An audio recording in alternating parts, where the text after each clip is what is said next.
Okay then, so here we go. Now, the poxy time is 20 past 3 in the morning. Right, I have to speak a bit quietly because, you know, it's 20 past 3 in the poxy morning. Now, that time switch mechanism there, as you can see, it's almost back together. I've got all the cogs in there. Okay, I've got the end plate back on. Nice little stroke of luck actually. When I offered that end plate on, a lot of the cogs just lined up and it just clipped back on, which is most wonderful. I've only got a couple of screws holding on the end plate at the moment. Now all was going tickety-boo. Now earlier on I was saying about this cam, okay, you had these two cogs in it, two plastic cogs, and I had to realign them. Well, I've put this mechanism into the back case, gave it a test out. I've even got a circuit tester out and all that business. And yes, I successfully realigned that cog, that little cam on there, because there's a little pin that sticks out the side. There it is. Okay, and I successfully realigned it so that it, when this thing is completely off, it turns both contacts off, and when it's only operating the off-peak contact, it only turns off the off-peak contact, and when it's turned on both of them, that then turns on both of the contacts as well, and then when this turns off, it turns off both of the contacts. So I managed to get that done. Now I successfully realigned that. I had a stroke of luck getting the end plate back on, and yeah, all was going fantastic and tickety-boo, and then I hit a massive problem. Okay, it was almost the end for this time switch mechanism. Okay, well, I'm absolutely shaking, because what happened is in the top there, this brass thing, that's an escapement. Now if I zoom in on that, if I can, rightio, you can see that pretty well. On the back there's a screw, one there and one there. Now those two screws, that holds together that entire mechanism inside that little can, right? Now you've got that screw there and that screw there. Those are the only two screws that hold that mechanism together in that little can. Now I took that out earlier on, okay, just to, you know, make sure I didn't knock it and bump it and damage it. And you've got, like I say, these two screws that hold together the entire mechanism, and on the outside of the time switch you've got these other two screws, one there and another one there. Those two releases that mechanism from the rest of the time switch. I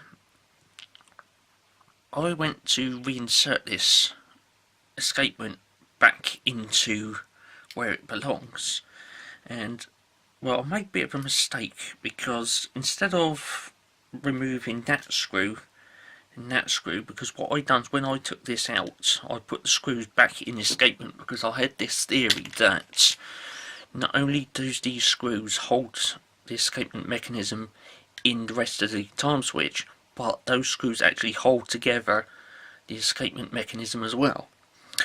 Now when I went to reinstate it in where it belongs, I made a bit of a mistake. Instead of releasing these two screws and taking them out, I accidentally removed that screw there and that screw there. So I'm trying to get this flipping thing back in there, not figuring out why it's not going in, and well, it turns out I had the whole thing round the wrong way. And then as I went to take it out and turn it around, well, I just wanted to curl up in the corner and just, you know, the entire escapement mechanism just fell to pieces. Okay, it is one of the most complex, most delicate part out of this entire time switch. okay, you get an escapement fall to pieces, and you know, you're screwed basically. I've just spent the last 45 damned minutes reassembling that epoxy escapement. Okay, if you've ever studied a complete escapement, and you'll know that inside there's like a big old flywheel. Okay, big old flywheel goes backwards and forwards. Okay, on that shaft there's a little it's a little eccentric pin that sticks up. Okay, and when that flywheel goes backwards and forwards, that little pin sticks up, it goes backwards and forwards with it, so you'll have the little pin sticking up that goes backwards and forwards. Now either side of that pin you've got a fork. Okay, it's like a little V-shaped fork like that, which sticks into that pin. Okay, there's the pin, it sticks in there, and every time that goes backwards and forwards, it rocks that fork backwards and forwards. Okay, now on that fork you've got these two little teeth like that, and there's a cog there, and that they go backwards and forwards like that, and then the cog, it allows the cog just to slip, and then it goes back, and then the cog slips a bit more, and it goes back, and then the cog slips a bit more, goes back, cog slips a bit more, and it all sort of well, I had to put that back together. And yeah, I'll say I spent the last 45 damned minutes reassembling that escapement. It had to go back together. Okay, no matter what, I've not got another one of these time switch mechanisms. Okay, it had to go back together regardless.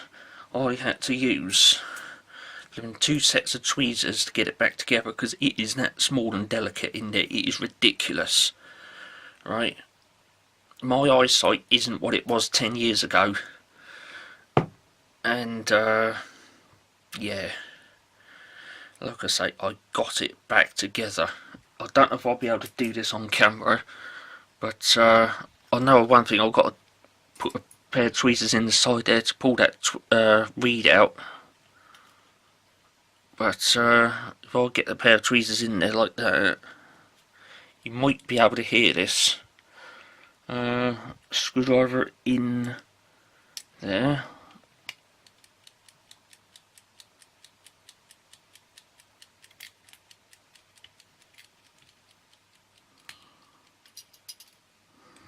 I've dropped the reed, hold on.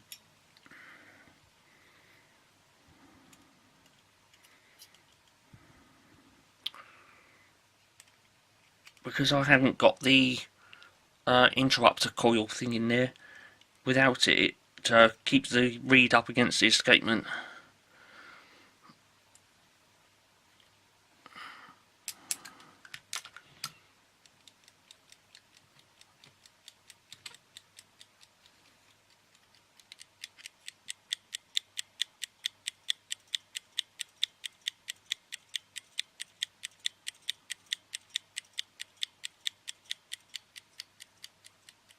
Flipping yes, I've got it back together.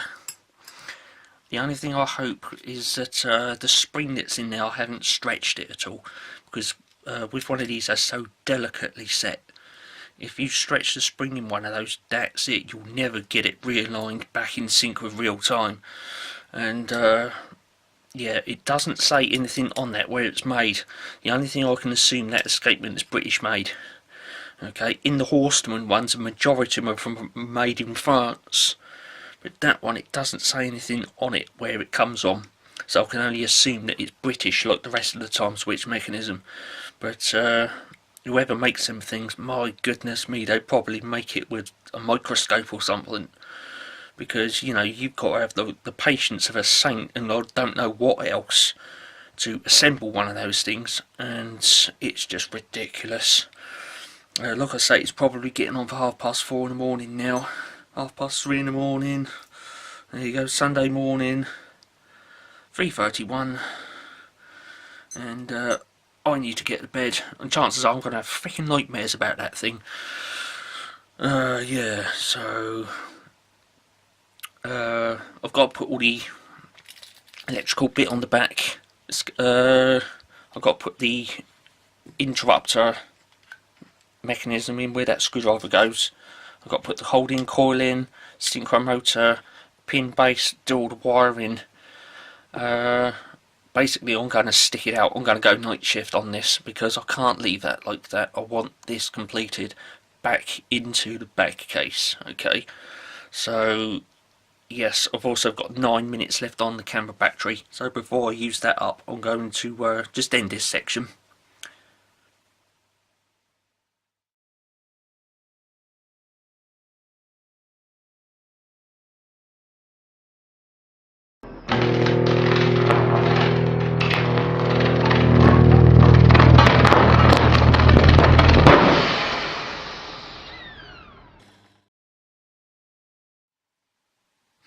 Right, there it is then.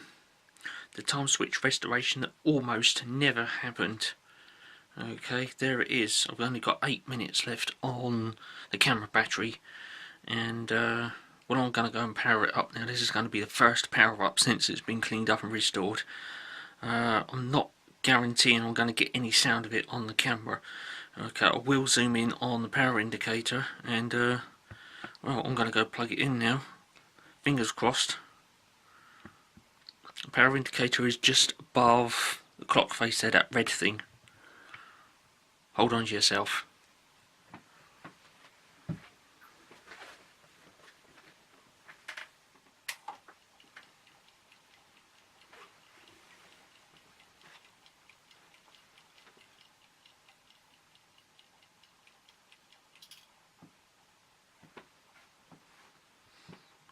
Well, there it is. That time switch is operating almost completely silently. That is a massive, massive improvement from when before I restored it. Okay, the reader's just activated on the escapement, stopped it from running. The power indicator's whizzing around there perfectly. 6 minutes left on the camera battery. Let me just get the camera off the tripod a moment, if I can find the catch.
Right, there's 4 minutes left on the 5 minutes left on the camera battery. Hold on a minute, it's far too loud.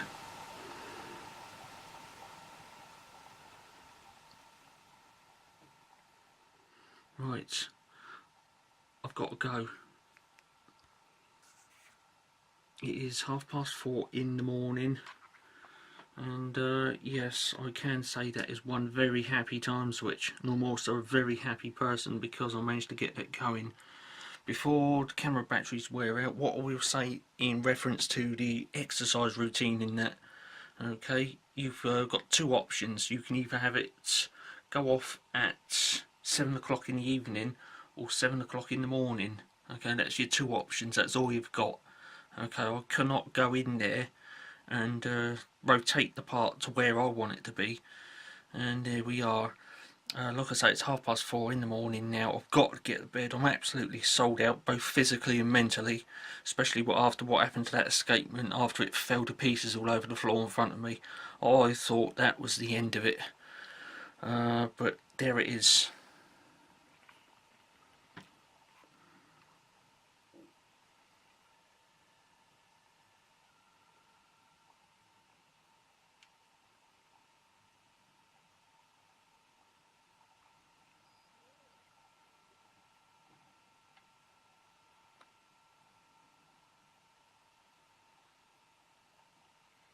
Sangamo Weston S317.1.22. It's the only one I've got. It's the only one I've ever seen, and I've restored it. Okay. As I say, it almost didn't happen. Okay, it was going too smoothly, and then that escapement just fell to pieces in front of me all over the floor. 45 minutes to reassemble it. It was ridiculous.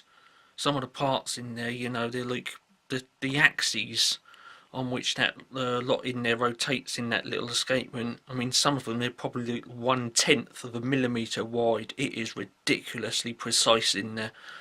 Okay, and when you're using a pair of tweezers and you've not got any magnification, like eye glasses or microscope or nothing like that, it is a flipping challenge to get it back together, let me tell you. Okay, so I've got to go now. Yeah, 2 minutes left on the camera battery. I really have to shoot off. I'd like to say thanks for tuning in to watch this one. As you can see, it's running once again. It's back together. As far as I know, it's fully functional, and it's a very happy Timeswitch. I'm a very happy person, and yes. Remember that video I was saying to you some time back where I wanted to get this up in front of the camera with a Sangamo Weston S317.1.22 dual tariff electricity meter? Well, that video almost never happened. Hopefully that's off in the future somewhere, and yeah, we'll have to get both of those in front of the camera for definite. Okay, because I've got to document it on camera. One of those with an S309.2. 1 minute left. Okay, I'm going to wrap this up then. So I'd like to say thanks for tuning in, for watching. Yeah, if you've been biting your nails, then basically I've chewed my fingers down to stumps, because, you know, it's been ridiculous. What else can I say before I go? Well, I'm going to leave that running overnight. Okay, give it a proper running, and yeah, that's it then. Okay, thanks for watching this one then.